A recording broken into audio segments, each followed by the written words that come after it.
Hello, friends. My name is Steve, and I'm here today with author Joseph Carrel, the author of More Than a Vampire, and we're here today to discuss the book.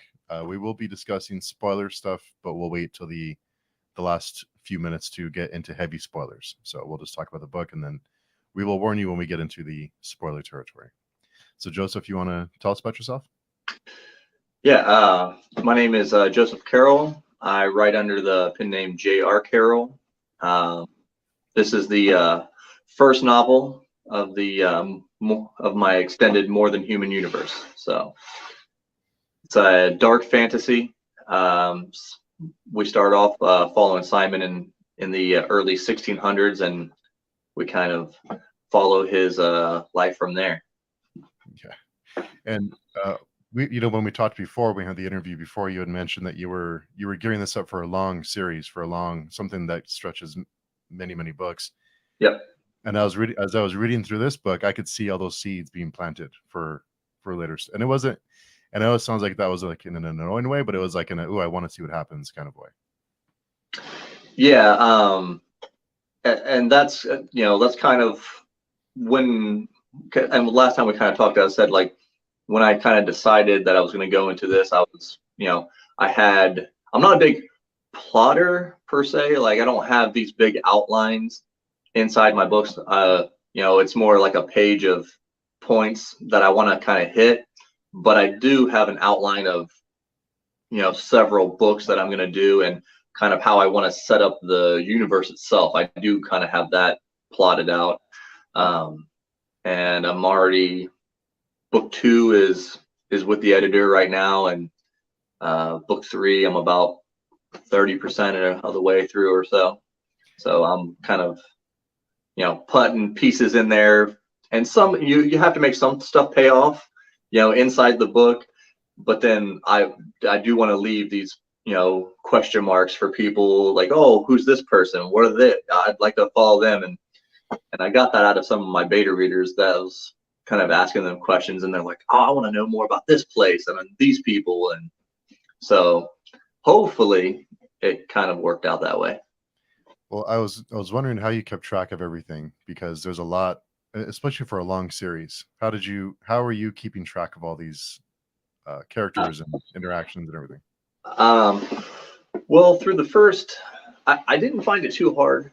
I mean, like I said, I have bullet points and stuff of major characters or major points that I wanted Simon to hit. But it wasn't too difficult through the first 2 books, because the second book, you can read the second book that's coming out, and you don't even have to have read the first book. It's a different character, different time frame, a little bit different style, a little bit different genre, but it's all in the same world. So that wasn't too hard. There are crossover characters that if you have read the first book, you'll be like, oh, that's awesome, or at least I hope that's the way it goes. But now that I'm writing the third book, now we're coming into this, I'm having to jot stuff down more and bounce back into the manuscript and be like, all right, making sure that people's appearances and stuff are staying consistent. So now as I get deeper in it, that becomes an issue that we have to start keeping track of. Yeah, that's a lot of stuff to keep track of. So sounds like you have a good system though. And RC's here. Good morning. I'm halfway through the book and it's a fun one. And Gabo, right to my TBR list. This one was not on my radar until now. So thanks for coming by and listening to us talk. And Kelsey Mess is here. Good morning. So wanted to, and so I know we talked about this a little bit in our interview, but for people who are just popping in, what were your inspirations? What kind of generated the ideas for the book and for this long series? Well, I wrote the main character. He was actually just a side villain from a story I wrote about 17, 18 years ago. And I used to write all short stories and stuff all the time, and then kind of you get into working life and you kind of forget it. But then I started reading the Dresden Files, The Witcher, and started getting back into, more into fantasy. And so then, the writing juices started coming back, and I thought to myself, he was always a character that was always pinned, because I like vampires. I like we talked about the Underworld series, and Dracula and Van Helsing and all that stuff. So he was always a character that was kind of pinned in the back of my mind. And I thought, and the original thought was, well, how did he get that way? So kind of like a Joker-esque, thing is, how did the Joker become the Joker? And then as I got into the character, he, I evolved him past what he initially was, but I still wanted the trajectory to kind of go in a more darker way. And Nevins is here. Hey, Nevins, how's it going? Hey, not too bad. Found my webcam. Oh, good. So, what did I miss? Oh, we were just doing introductions and just the basics, going over the inspirations for the book and the kind of gearing up for a long series. Did you want to give us a quick introduction? Let everyone know about you. Sure, not much to know. I'm just, I've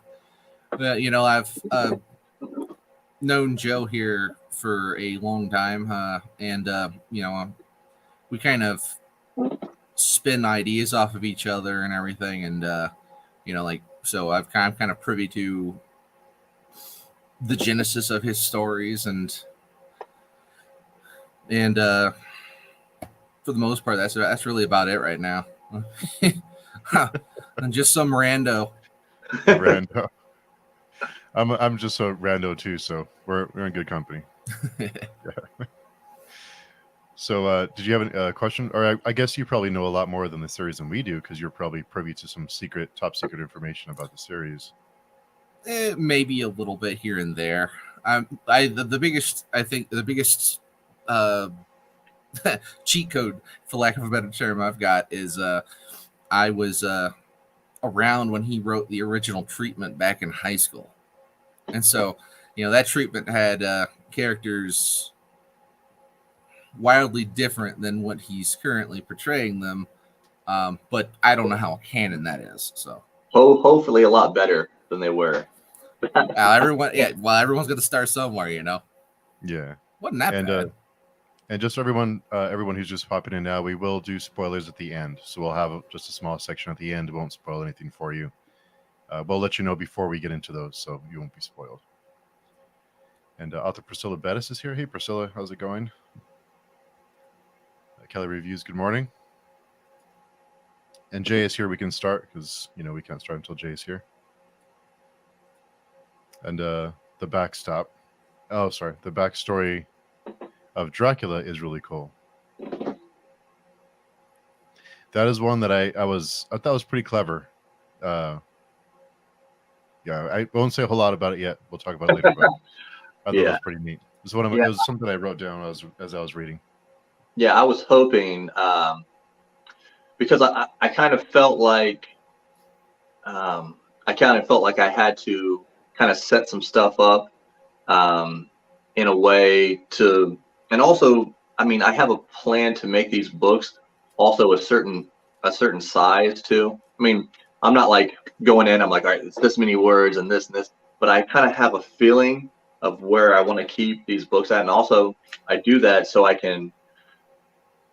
don't want to alienate anyone, because I know me, back when I was in my early 20s, if I seen a 600-700 page book, I'm like, not even attempting it. Like you could be like, oh, it's the greatest book that's ever been written, and I'm just like, ADHD and all that good stuff. It's like, and it would scare me to get into. So I try to write this, and even with my prose, I try to be as accessible to everybody as possible. I'm not saying I could write like an Erickson or anything like that. I'm not that that gifted with the prose, but I try to make everything as accessible as possible while trying to make the story entertaining. So writing this this kind of almost a prologue to everything, I felt like helped set it up. So when we got into the story, people kind of knew what world that they were living in once everything started going. Mm-hmm. And so, is there a plan? Do you have a length in mind that you want to keep all the books to, or are you leaving the door open for like a 600 or 700 page book later in the series? My my thought is to keep all these books somewhere in the range of 80 to 100,000 words. So you're looking at 275 to maybe 320. But then, and again, my inspiration of this is like a lot of like Stan Lee and comic books, because I wanted to write almost like I want, in the best, if everything worked out perfectly, I would love to be, because people are like, oh, I want to be the next Tolkien or the King. Well, I like to be the Stan Lee of novels. I want people to be like, ooh, who's your favorite character? Who's your favorite character from this and that?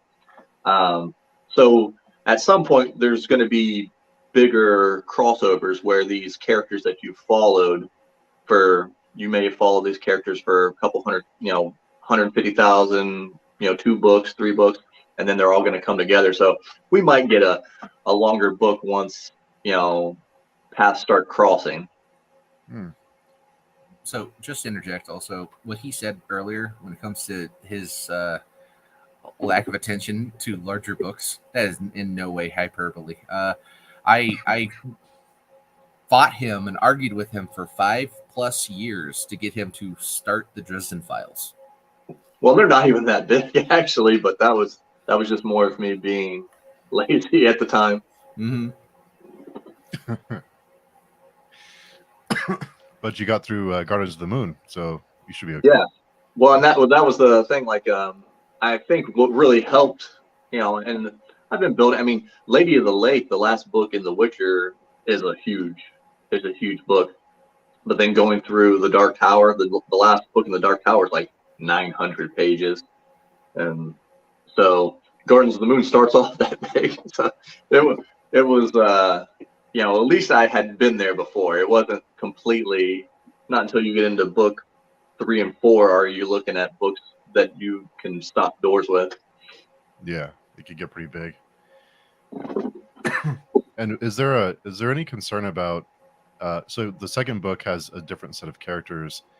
Does it ever give you pause that you need to add them to the second book, to the characters from the first book into the second book, to kind of keep them fresh and in the minds of your readers? Yeah, that was a big thought. Is, well, because you don't see this very often, at least not in this type of format, where you go from one and then you're just completely into a different main character, but you're staying in the same universe. Not too often. So I was thinking I have to make the world still seem very similar to people, and like I said, there are like cameos and crossovers that do happen, but it's not. I didn't want to saturate the second book to just be, it's like, oh, your greatest hits right into the, your all the same main characters. But there definitely are, characters in there that if you've read the first book, you'll be like, oh, so that's what happened to so and so.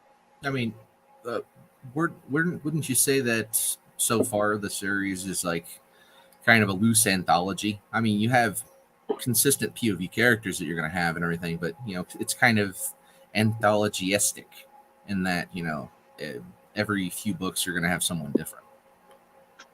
Yeah, you could say it's like that. But again, not every book will be completely a new person. We'll come back. We'll ebb and flow, and we'll come back. But yeah, it's kind of like that. And I've been watching some other authors and what they do, where they kind of combine books once they get to a certain point and sell them as one big book with a bunch of their books with them. And so I've been mulling over doing that maybe once I get through like 6 books, because in my mind the first 6 books are kind of like the foundation of the world, and then we can start kind of branching off into a lot of different things. And Ursi says short stories are great too. And Priscilla, being the Stan Lee of novel is an admirable goal. Yeah.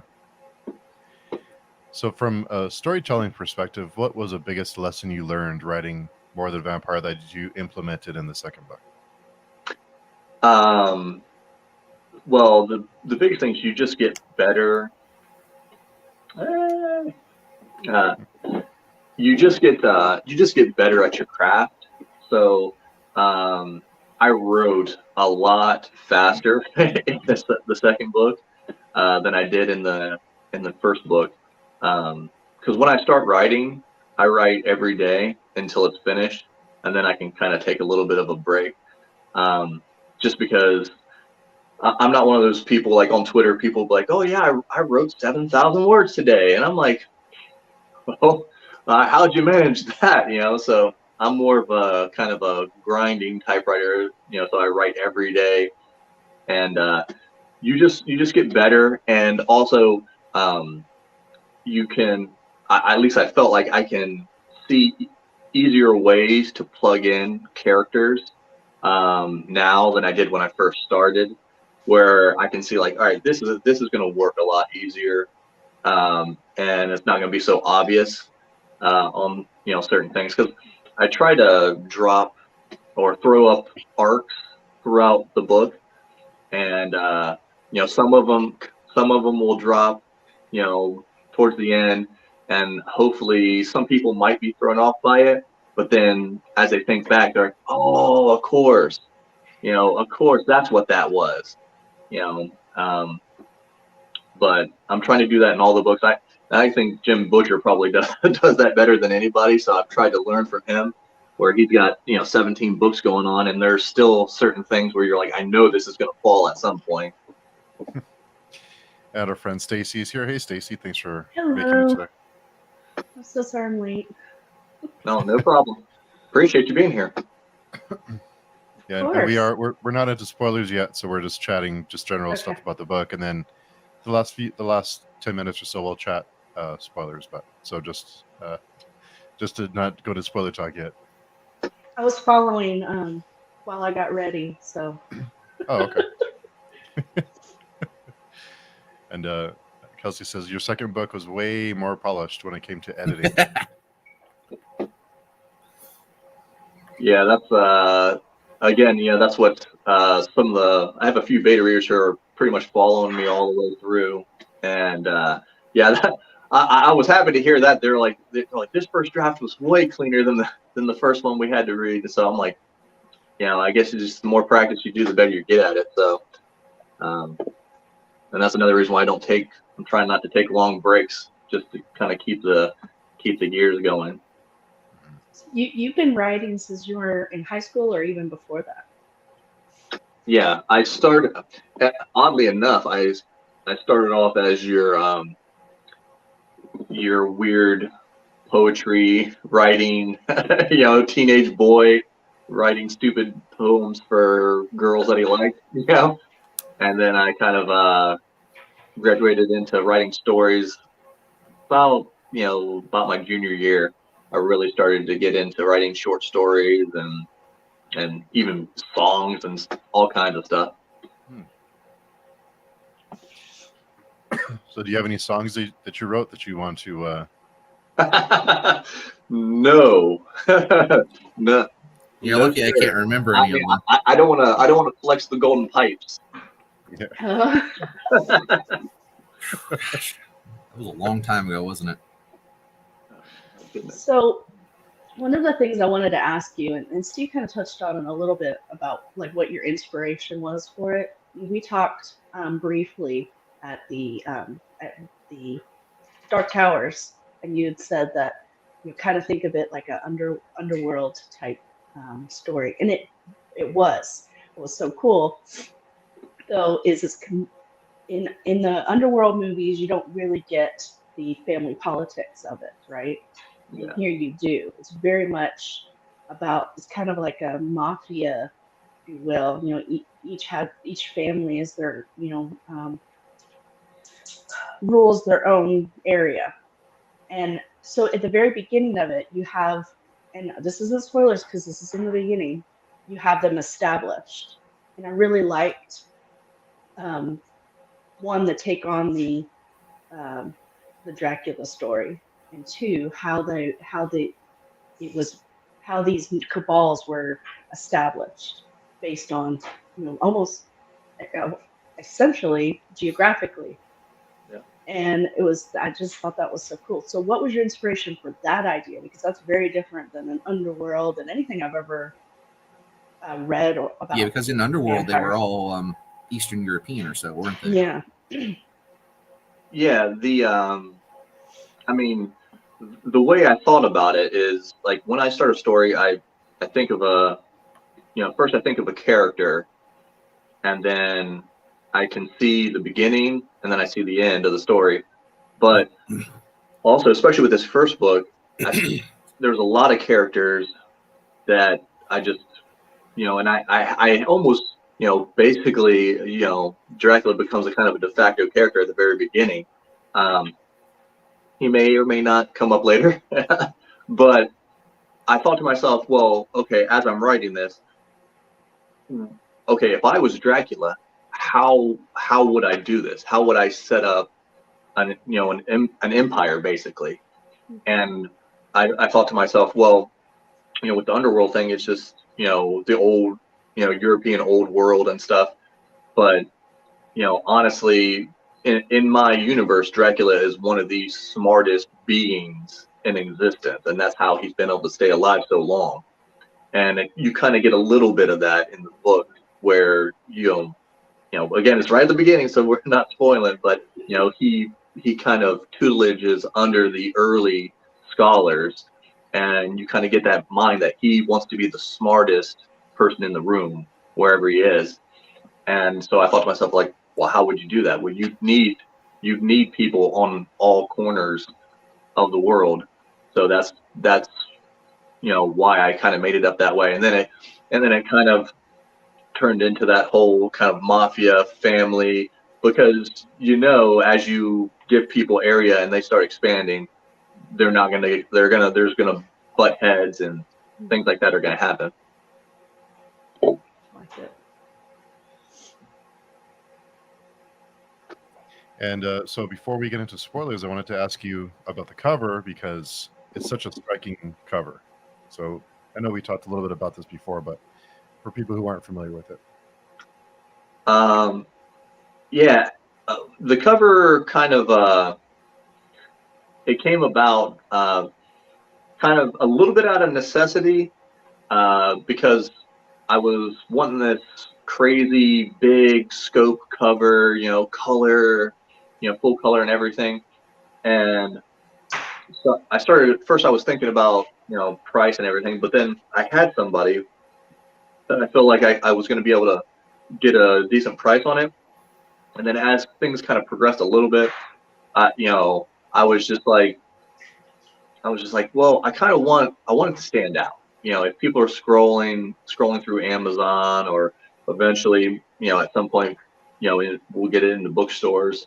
I want it to be different than most of your other, fantasy novels, and even your dark fantasy novels. I kind of wanted to stand out. So I was like, well, what do I like? I really love like high quality pencil and ink art, and kind of your comic book, style. And I just put it out there. I was like, is anyone good with, pencil art? And Matthew Allen Bond got back to me. He's like, well, he goes, here's some of my samples. And I was, I immediately, I was like, this is the guy. So we started working, and I just gave him the hand, the sword, and then I wanted the cut across the hand, to kind of be kind of an intriguing thing and be the only color. And of course, you guys have read the book, so you kind of know where that comes from. So it's just a little piece of the story on the cover. but he did everything else. He made the custom font, the border, and he just threw that border in there at the end after he'd already made it. Like, you want a border? I'm like, sure. And he drew it out, and so I mean, he's top notch, and I'm gonna try to work with him. He's working on the second one right now, so we're gonna kind of try to keep it consistent through the series. Nice. And Priscilla says, "Oh yeah, Dracula definitely comes across as a smart dude. How can you not have wisdom if you're really, really old?" Well, that was another thing that I thought was odd, because I always, we recently read Dracula, so I always associate him with more of a. I didn't associate him with being as old as you had him in your story, but now that I think about it, I guess because I don't know, I just got the impression he was more like Medieval. Yeah, and in yours, it's like he's really, really old. Yeah, and actually, it's funny because I mean I've watched a lot of movies and TV shows with Dracula and everything, but I didn't read the Dracula book until a couple months after I finished this. And yeah, I mean there's a lot of things in the Dracula book that are way different than kind of. There's still that base, but it's evolved a lot, and even from Carmilla, even 20 years before, I read that right afterwards. Yeah, you're talking about Bram Stoker, right? Yeah. Yeah. Well, you kind of kept the spirit of that. Oh, you kind of kept the spirit of Bram Stoker's Dracula living in this book, though. I mean, ultimately, his book is about love. Yeah. Well, my goal with any DT or creature is, these stories. I mean, now Dracula, the story of that type of vampire is only about 150 years old. But, along with them or any of the other characters, I mean, some of these stories that I'm going to draw on are thousands of years old themselves. And they're that old and they've been around, and Dracula's been redone how many hundreds of times. So I try to keep the essence and the base of what makes what most people like in vampires, while trying to be a little bit less magical with my vampires and more biological. And there's a lot of creatures that are like that, but I try to keep the base of why people and why the stories have persisted, along with putting a cool little spin on it, I think. And Rusty said, instead of old, I think of them as timeless. I like it. Yeah. So let's go ahead and get into spoilers. So anyone who has not read it, we're going to get into spoiler territory. So go ahead and go read the book and then come back and watch the spoiler section. Don't want to stay at your peril. Yeah, at your peril. You find the. There we go. Okay, so we're going there. I've been waiting on this section. Yeah. Okay, so speaking of Dracula, I have to refer to my notes here. I like that he was like a scholar and studying vampires for so long. I thought that was a cool twist, and we've already kind of talked about that. But there's lots of world building in this first one. That's why I was wondering how you kept track, because there's a lot of setup. There's a lot of things that are set up here, and I have a few guesses on what may be coming. But I'll wait. I have a few theories. Well, as far as like I said, it was this being the first book. I already had an idea of where I wanted to go with certain characters, but it's a lot easier when you start with the book, because you can just kind of build out your characters for the most part and your story, and there's certain places I didn't want to go, certain areas I didn't want to go, because I knew that there were going to be other characters there that we're going to meet later. But, this being the first book, I can kind of branch out and then build from there and make sure I keep things consistent that I initially started here. So it wasn't really hard at the beginning to keep track of things.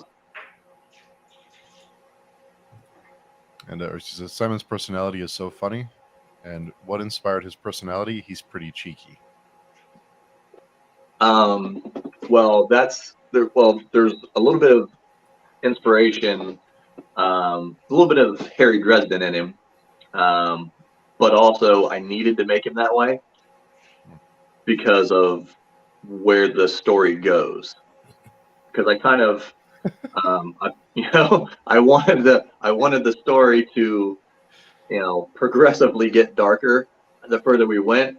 So you could tell at the beginning he's a lot happier, a lot more, snarky.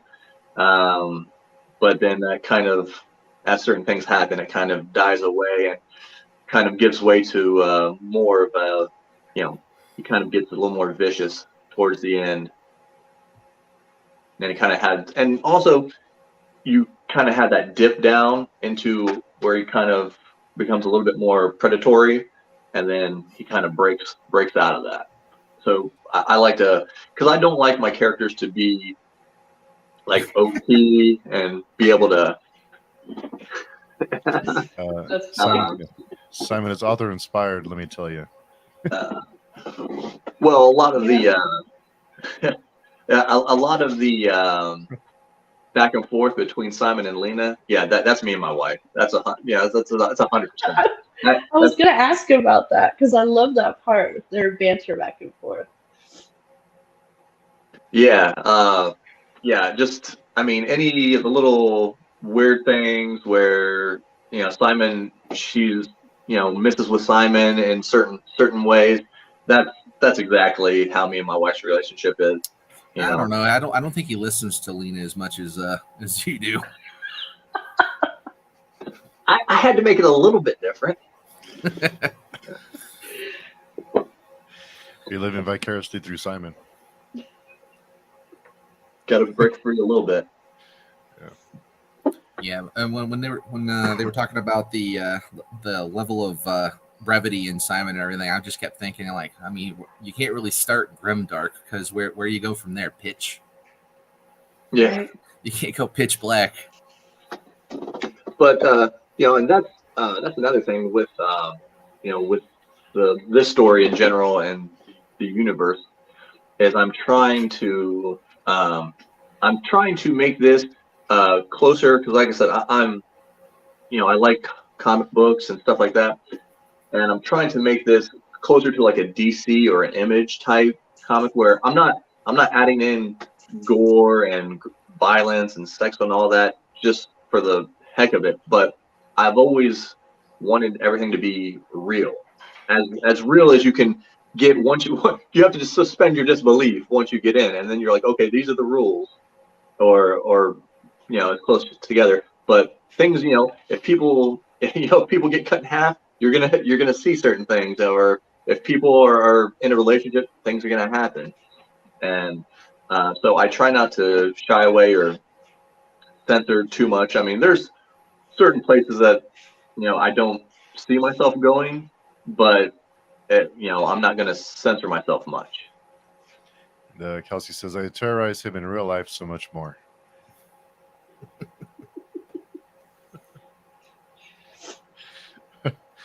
So I know we've talked about this already, but the world building, the different types of so we have vampires, sorcerers, trolls, giants, chupacabras, mythical creatures, gods, jinns. That's a lot. And you have don't forget Fae. Yeah, you have Asgard. You have there's a lot. It's ambitious for sure. Fantasy kitchen sink. Yeah. Well, that's why I got my Viking horn today. I have the power. But well, the way I kind of thought about that, because like I said, this universe, the way I'm different from some others, such as the Dresden Files, in there, everything exists, but people are multiple characters. They wear masks, so to say, like, oh, one person's this, Andy's this. But I'm trying to make it as much as I can. In my world, everything exists. Everybody's mythology is real. Every culture's mythology is real. We just, normal people just don't see it. So, and I didn't want to at least initially, I'm not trying to use too many of the well-known characters in mythology. So I wanted to give some, shine some light on some different folklore. And in this book, I draw heavy on Native American folklore. And not all the characters that you'll see, some of them are completely from my mind, but a lot of them have their base somewhere because I'm the type of reader slash watcher. If I see something or read something, I'm like, and then they make a creature and they say the creature's name or the place or whatever. I'm always like, is that real? Is that real mythology? And then I have to go and look because I'm just that kind of nerd. So when I try to put stuff in my story where if people are intrigued, maybe they'll be like, oh, is that legit? Is that something, and they'll go look it up and maybe, they'll even learn a little bit in the process. So I actually know a few people in real life who swear they've seen a chupacabra before. yeah, you're right out in there, aren't you? Yeah, that they are 100% convinced they've seen it, but I don't know. Maybe it's in the water or something. But yeah, I mean, as you see, like I put my own little spin. Archie says, I thought it was great to include colonial times. I love the inclusion of the Sky Woman story for the natives.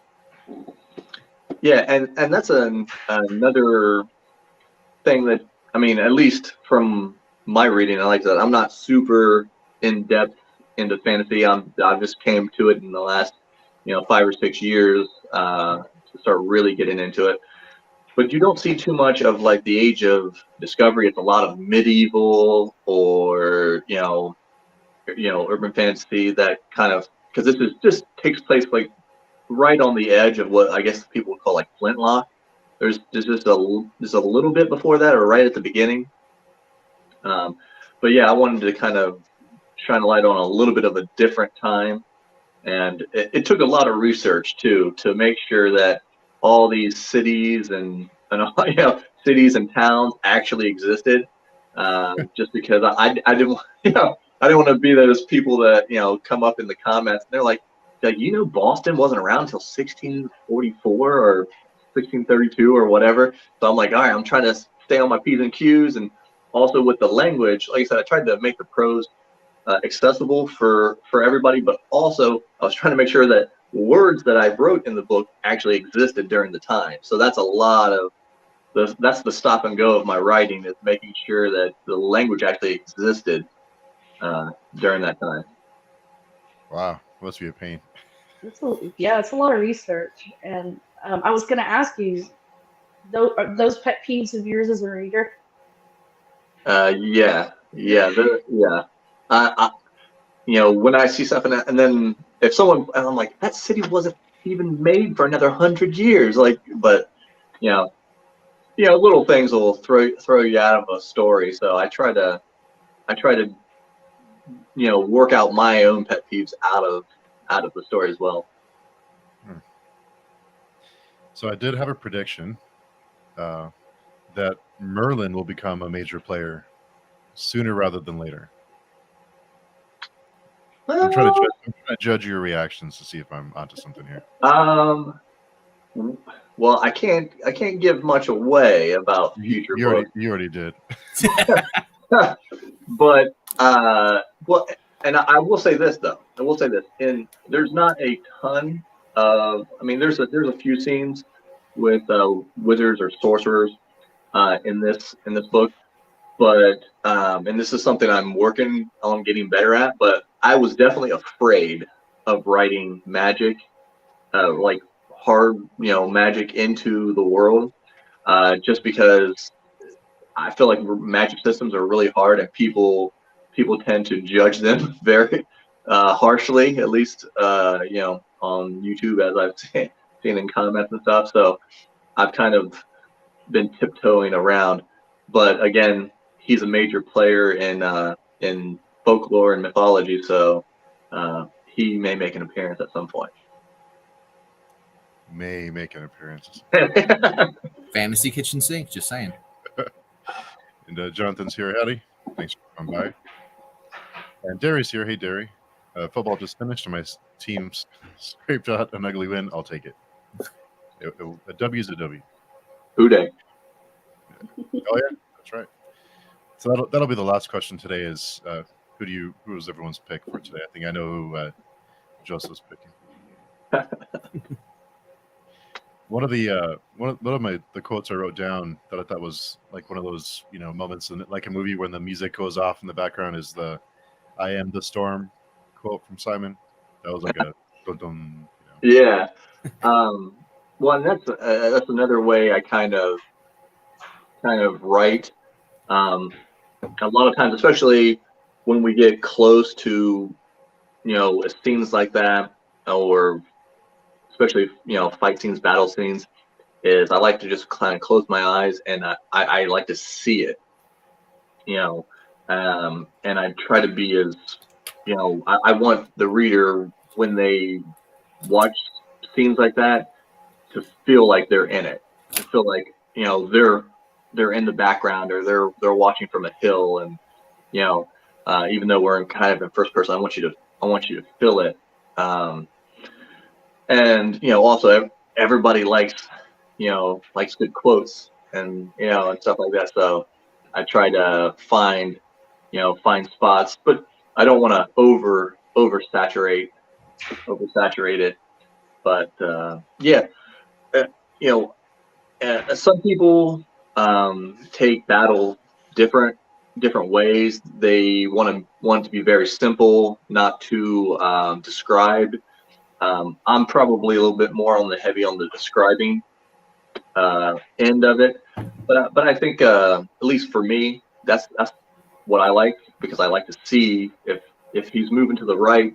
I want to be able to feel the whole battle. What about you, Stacey? Do you prefer do you prefer battle scenes to be described, or is it just bits and pieces? What do you prefer? It depends on whose POV you're in. So in this case, probably I like it when it's more intimate, just with the characters that are you're following. But there are some books like Malazan, we have so many characters, it makes more sense to see the bigger picture. And in that case, you need to describe more, right? Because you're not in their heads, you don't have their feelings and emotions, so it's you have to describe. Whereas in a smaller, intimate scenes, you should just be playing it out, getting all of that through dialogue. Does that make sense? Mm-hmm. What about you, Nevins? What do you prefer? The detailed, or does it depend? For me, it really depends on. Let's see, preference wise, I like mental pictures. So I mean, it really depends on whether or not the author thinks that they're good enough to paint that picture. Because, like Joe was saying, I like being able to see it as if it's a moving picture in my head. Intimate character interactions between two characters by themselves, it gets kind of difficult to paint that full brushed picture, But if they're good enough, I'll still see it. Very, very character driven. So those are more impactful. Those feeling like if you're in the middle of a battle, knowing what the soldier in the front lines is feeling, that he sees the enemy, he's scared, but he's wants to be loyal to his, those are more powerful moments than knowing the strategy behind the battle, for me. That actually brings up a good question. What about you guys? Third person or first person? What types of books do you prefer? See, me, I'm first person 100%. I mean, I can read third persons, of course, but they just don't engage me nearly as much as a first person book, because you're not in the head of the character. You're hearing some disembodied otherness talk about them as if they are fiction. When you're in the head of even a fictional character and whatnot, you're in their psychology. You're hearing their thoughts and desires, like she was saying. It makes it so much more intimate to me. Yeah, Yeah, that's I agree, but then you're only in the head of one character through the whole book. Yes, and I like that too because see, you're only seeing reality from their lens. You're not getting the whole big picture, so you have to try to puzzle together what things are going on from what they're giving you, and I find that more fun as well. Like I'm a puzzle guy. yeah. And that's the way. That's one of the reasons why I am writing the books the way I am, because I think it's more impactful to have the I instead of they. View. I mean, I've I've read books that were third person that were amazing. There's pros and cons.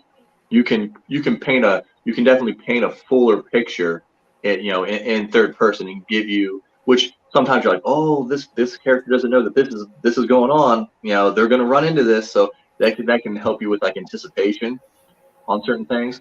But then also, if you're in that first person, you're feeling what they're feeling. Because I'm like you, I'm a huge character, person, and that's kind of why I'm setting this up the way I am, where each of these major characters is going to kind of get their own, book, but it's not overly large. I'm building it out through their eyes and also you'll see the world in certain books the way they see it. And then again, in the future, when we kind of come together, certain characters come together, you're going to be like, well, this is how that character sees this situation or sees this world, or this is how they're going to see the problem. And then you're going to also have read the other character, and you're going to know whether they're going to mesh together or whether they're going to bump heads together. Ursi's pick is the halftime show.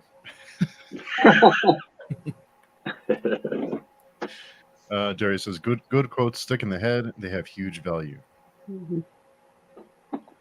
And during the battle scenes, when it comes to a major character, I want to know if it even gets sorry. He gets a hangnail. When it comes to a major character, I want to know if he even gets a hangnail. I need all the info. Sorry, my camera's in the way. I cut off part of the screen. I'm always going like this, trying to read the tripod in front of me. So I guess we can't talk spoilers without talking about the death at the end. And dun dun dun. I did not think you would go there. I'm surprised, but I don't think we've seen the last of her either, though. So the one thing I want to point out about that, when it comes to her death and everything, like it's so integral to that story, in my opinion. Like the story, its backbone is this love story, and like when it comes down to dark characters, or dark origin characters and everything, it just seems like, again, this is my own lens and everything. This isn't anything Joe's saying, but like to me, it's this ultimate end zone or in line when it comes to long-lived immortal characters in particular. Like think of it like this. So, and again, this is me just doing a deep dive on the book and everything, but I mean, there's a rhythm to life, and like at some point all the way back, either the Genesis or ambiogenesis or whatever you want to call it, at some point non-life became life, and that's when the dance started. And like his first line in the book, all how we used to dance, I saw that as like even a dead cold heart beats again in the face of love. So these two characters, like they're remembering how to live. And so like this love story between these two, that's that backbone. And when you have something so integral like that, like another thing I always kind of looked at it in the story and everything, like when it comes to love, and this might be waxing romantic or what have you, but when it comes to true love, in the classical sense and whatnot, there people tend to describe it as you know, you're incomplete until you discover that true love, and then you're complete. Well, when it comes to this story and everything, Simon got complete, and he got complete for, Joe, how many years was it? It was a few centuries, wasn't it? I can't recall. Well, they were together for 57 years. That's it, 50. That's a long time though, but not nearly long enough for someone that's immortal. So when she died and everything, well, when you lose something like that, you don't go back to being incomplete. You become broken. Like, I just see that as where that character naturally would be going. Well, and obviously, and this is another, I have a trajectory for Simon, and as I said, the story would progressively get darker, and I wanted to figure out why he would become the way he became, and also, this is as real as it gets, is sometimes you can't save everybody. Sometimes you're not enough, and I also, I wanted to kind of stay away from, Simon being like a Mary Sue or overly the chosen one, because throughout the book you see him lose battles, lose fights, and this is shaping him, into the future, whereas this book is about his heart. The next book will be about his soul, so, and you're gonna see a progression where you'll still notice that he's Simon, but he's not going to be the same. Well, when you lose something like that, I mean, like, all right, so for somebody that's dealt with loss in his life, a lot of it, but to me, when you lose someone like that, like it's almost like who you were before that moment dies with them. You're not exactly who you used to be after trauma like that. So, I'm really curious as to where, Simon's going to go when it comes to this. I mean, because another thing, since we're in spoiler zone and whatnot there, he got his revenge. He got his revenge right at the end of the story. So it's not a revenge story. Whatever the next book he makes with Simon, it's not going to be a quest for revenge or anything. What you typically see when someone loses something like this.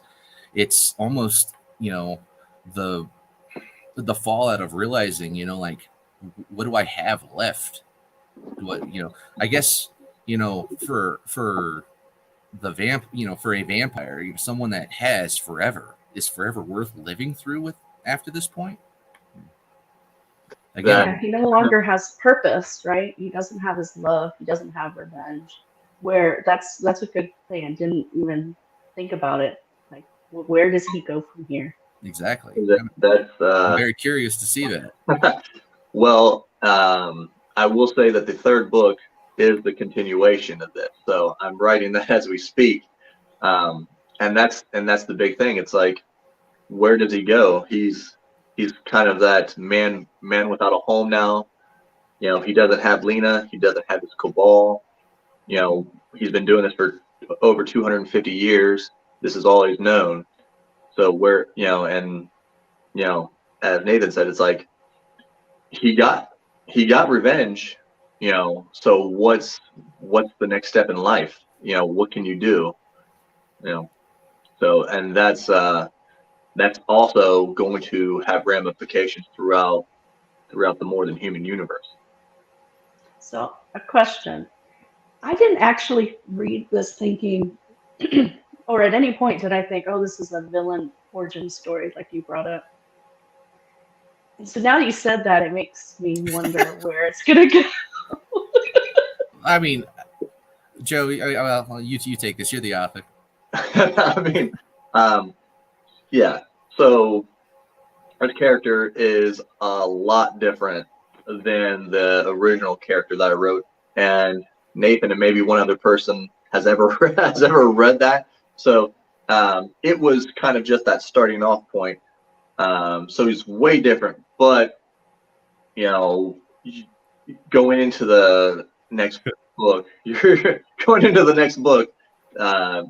He will definitely do things that you would not have ever thought he would do in this book. So, you ever read any comics? I mean, are you familiar with the character of Spawn? So I would never ever categorize him as a villain, but he's done some seriously dark stuff. Yeah. So I would kind of, the way I would look at Simon, again, when it comes to that stuff he wrote all the way back in high school and everything, I don't think that that's the trajectory he's going to take this character in these future books. So I don't have as inside of a track as you would think. But I mean, even the character that he wrote back in high school, I would never have categorized him as an out and out villain. Just someone that's, you know, been through some serious trauma. Do you think it's possible to actually think of somebody as a villain when you get their full story? I mean, like, the Joker was a very evil character in Batman, and then you watch these origin stories and you're like, oh. That is a very good question. If you what's the forget what the name of the story was, but it's like One Bad Day, you know, kind of, or One Bad the Killing Thing. Joke. Killing Joke, yeah.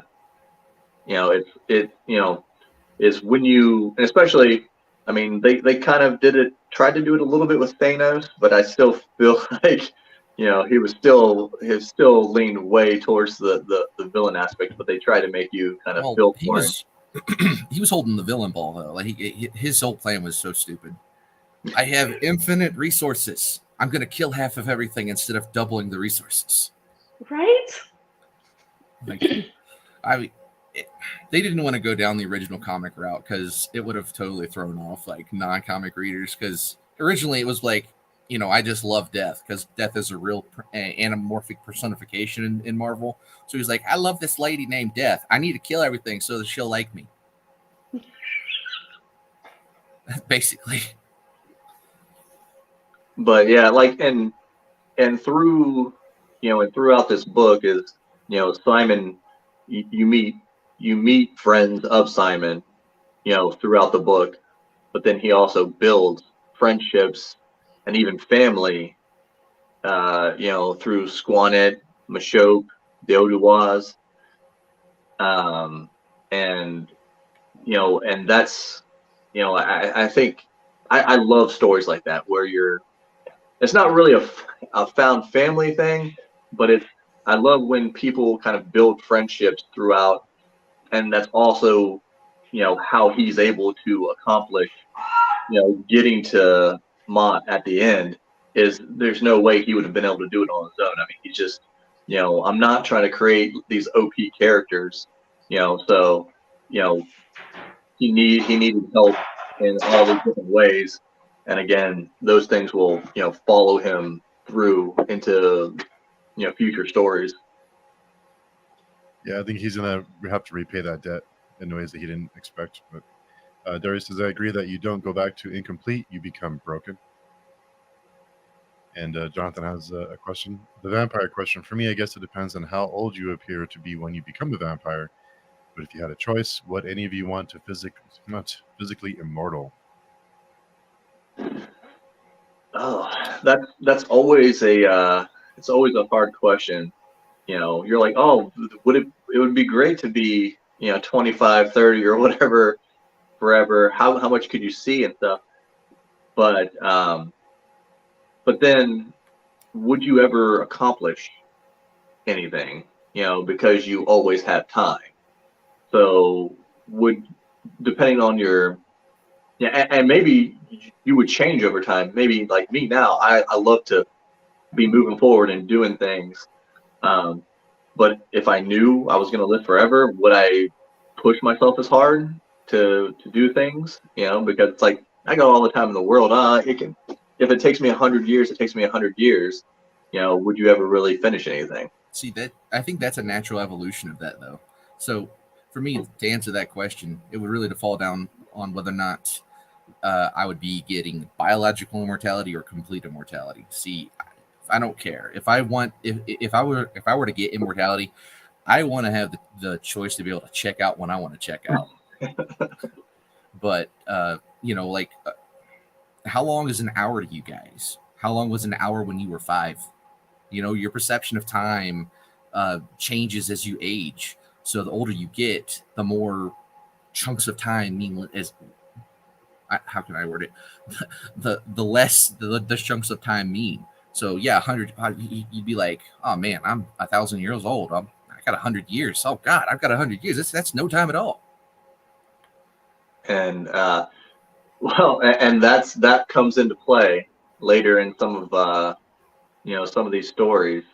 Is people see the world, ancient beings see the world a different way than we do, and maybe they don't act on when certain things happen, because if you've been alive for so long and you've seen so many things, certain things that may be a big deal to people who only live 100 years, may seem dire, but to them it's just dust in the wind. Oh, and I have to run, but I'm going to leave with answering this question because it is something I've asked myself every time we watch a movie with immortals or vampires or anything. It's like, would I choose that? And I've read a lot of books with vampires too. But all the ones I read, there's something tragic that happens to them. And like he was saying, if I want to check out, I want to check out. If I lose the love of my life, I want to be like, peace, I'm done. I don't, So, and I would only want to live long enough to read all the books that I want to read, and then that's I do have a quick question for everybody here. What is your preferred way of reading? Do you like hardcovers? Do you like paperback? Like what do you like reading when you're reading? Like paperback? It changes for me depending on the book. I like paperbacks, and I'm very picky about my paperbacks. So, like for example, I have this copy of From Blood and Ash, and it's really stiff. It's like no flop at all. And so when I'm reading it, I can't even open it. It's so hard to read it. It's the worst. So I went and got the ebook from my library, and I'm reading it on Kindle. Okay.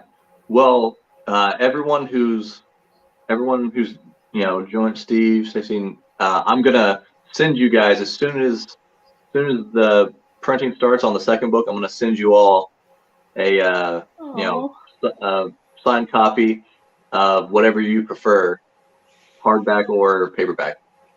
Awesome. Thanks, Jonathan. I had to buy my copy. I'm sorry, I just said Jonathan. I meant Joseph. Sorry. So, but yeah, I appreciate appreciate all the support and everything, and hopefully you guys enjoyed it, and will continue to enjoy the series as it moves on. So if you got time, I got a question I wanted to ask both of you, because I wanted to ask other people that have read the book. What was your favorite build-up and payoff that Joe set up in the book, since we're in the spoilers? The death at the end was the biggest. It was the payoff, but it was the biggest because you can see it coming, and then it's. I guess you could call it a payoff. I think that Joe did a great job of making you feel that need that Simon had to get his revenge, that you would not have been satisfied unless that happened. So yeah, I have to say that was for me. It's like I spent all this time with him, but you know what was so great about it is, even though that build up, I liked the found family part of him needing people to help him, and I at one point thought, could this be it for him? Could this horrible thing that happened to him, once he gets his revenge, could this be? And yeah. So it was that just, I felt satisfied that he got that, because he spent all this time with him. You feel this need, he has to get this. So for me, that build up that leads him to finally get his revenge, that was the satisfying thing for me. Although there were some throughout the book as well, but that one probably was my favorite. For me, hands down, the ending is fantastic, but hands down for me, it was and let's see if I butcher it again, the Mashope and Squanette payoff. So when he went and fought the Buffalo Spirit, for lack of a term, and everything, and got got his butt handed to him, and everything, and Squanette showing up. And you see, if it wasn't handled properly, so like the cause and effect part of it, the causality of that whole chain of events wasn't handled right, it would come off as a Deus Ex Machina, just lazy writing. But I just think him building up the friendship that Mashope he created with Mashope earlier in that book, and then later on, I mean, this was like 5-6 chapters later, if not more, that part shows up, and then these the little people of the forest show up to more or less pull him out of the fire. And just the causality of that works to me so well because it has a logical progression. It makes sense, and I love that. I think that was the best writing that he did in the book when it comes down to just pure raw writing. I appreciate that. I've told you that before, though. Yeah. Kelsey says mass-produced paperback. They smell so good. She says, totally depends. I'm having fun reading this on the Kindle. Derry says, I like to read paperback. I like to own hardbacks. I can afford ebooks. That's pretty good. And Brandy says, paperback during the day, Kindle at night. You're trying to read the book in the dark is the worst. Drop it on your face. Yeah, as long as it's on your face. It's a great way to wake up. Yeah, definitely. So thanks everybody for coming by and chatting More Than a Vampire. Joseph, thanks again. It's always a pleasure talking to you, and Stacey and Nathan. It's good to it was nice meeting you. Yeah, let's do it again. Absolutely. Can't wait to do it again. I'm sure we'll have some future get-togethers. Of course. Yes. Yeah. So hope everyone has a great day. We'll talk to everybody soon. Bye.